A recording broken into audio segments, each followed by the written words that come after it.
so let's finally have this talk, shall we? The left in this country seem to be very much in love with calling Republicans and right-leaning Americans anything but American. Instead, they love to call you deplorables, smelly Walmart people, Republicans, teabaggers, Trumpkins, vanilla ISIS. Yeah, seriously. That was used. Maggots, xenophobes, racists, and fascists. They just love to equate anyone who isn't them as an example of the Fourth Reich. And I said fourth for a reason, not third. There's a reason behind it. Even the president-elect has equated the president to Adolf Hitler and his supporters as a new wave of neo-Nazis. If only the president-elect's supporters had bothered to look into his background or even listen to the man speak in general, and maybe bother picking up a history book, not a Google page, they would learn otherwise, which is, by the way, the purpose of this video in a way. I mean, think about it. Biden said you cannot enter 7-Eleven without having a slight Indian accent, blamed Jews for the housing market, and called them Shylocks. Hell, in 1977, he was against the desegregation of schools and was quoted saying he didn't want his kids growing up in a jungle, a racial jungle. Wasn't that just so nice of him? I mean, just a bang-up guy, really. In more modern times, he managed to insult his good friend Barack Obama when speaking about his success in being elected the first black president. You got the first mainstream African-American who was articulate and bright and clean and a nice-looking guy. I mean, that's a storybook, man. Yes, he actually said that. I guess no other black man or woman in history were any of these things.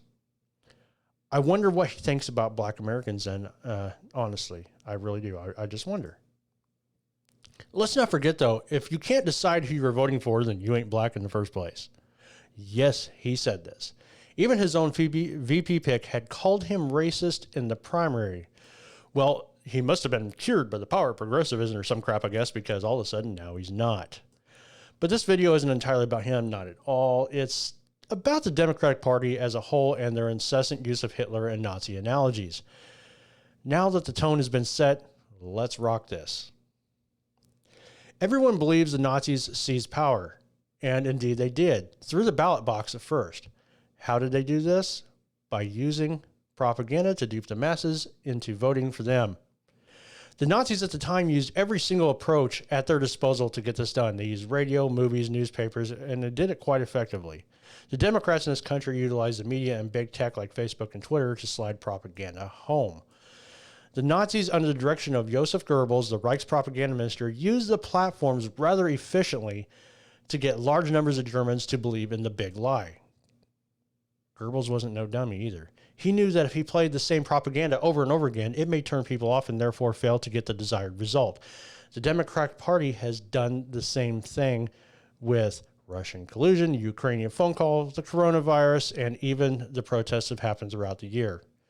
They recycle these over and over again while throwing other tidbits and stories in when they noticed people were no longer listening.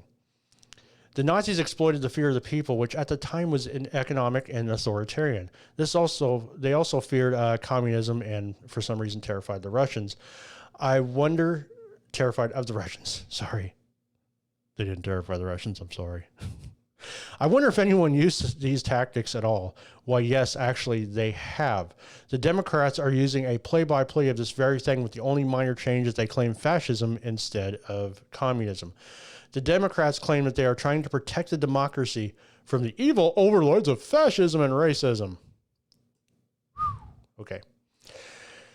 Let's touch ever so briefly as to why the Democrats constantly love to refer to us as a democracy, not a constitutional republic.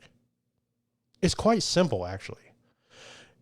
It's another part of the big lie. Repeat certain words and phrases, and people will start to believe it. The only problem in the calling of us as a democracy and not a republic is an easy one.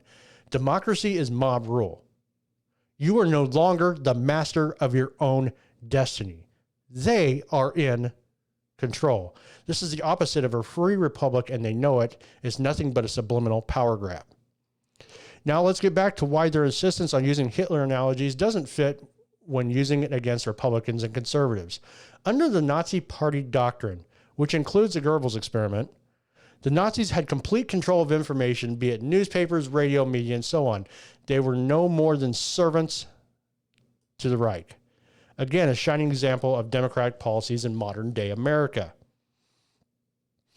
They wish to control all avenues of information like radio, social media, information search engines like Google, and like I said, social media, Facebook and Twitter.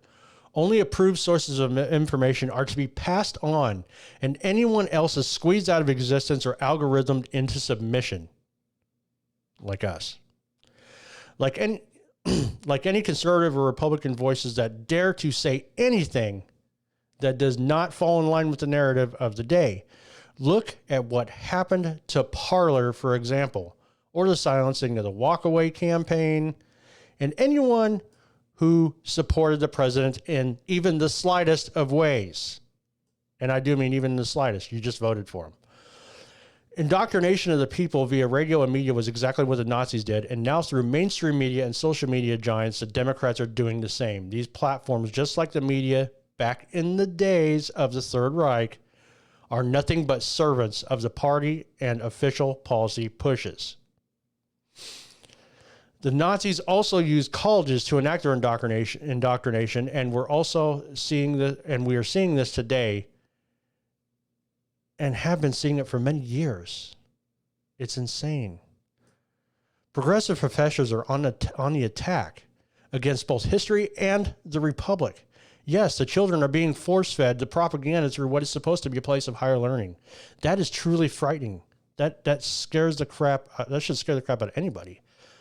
Just like the Nazis, the Democrats also wish to alter history in many ways, like textbooks, statues, and history they deemed unnecessary to institute their narrative.